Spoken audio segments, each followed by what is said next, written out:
చాలామంది అనుకుంటాం డబ్బు ఉంటే చాలు ఇక ఏం లేకున్నా మంచిదే అనుకుంటాం. చాలాది జీవితంలో చాలా తప్పు మాట. ఒకసారి సూరత్ అనేటువంటి పట్టణం ఉన్నది గుజరాత్ రాష్ట్రంలో.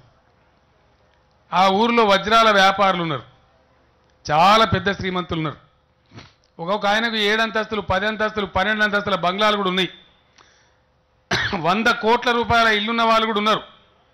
ఆయన ఎక్కే కారే 10 కోట్ల కారు ఎక్కేంత ధనవంతుడు కూడా ఉన్నాడు. కానీ ఆ నగరం ఒక చెత్త కొండిలాగా ఉండేది. అందువల్ల చెత్త పెరిగి పెరిగి పెరిగి ఏమైంది, ఆడ ప్లేగు వ్యాధి వచ్చింది. ప్లేగు వ్యాధి వచ్చి కొన్ని వందలు వేల మంది చనిపోయారు.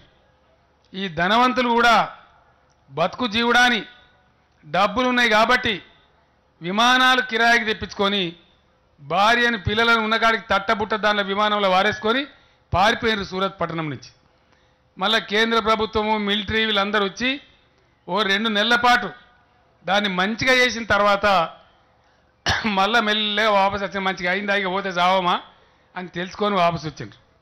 అక్కడ వెంకటేశ్వరరావు ఎస్ఆర్ రావు అని చెప్పి మన తెలుగు ఆయన్నే ఒక ఐఏఎస్ ఆఫీసర్ ఉండే, ఆయన అందరిని పిలిపించి మీటింగ్ పెట్టిండు.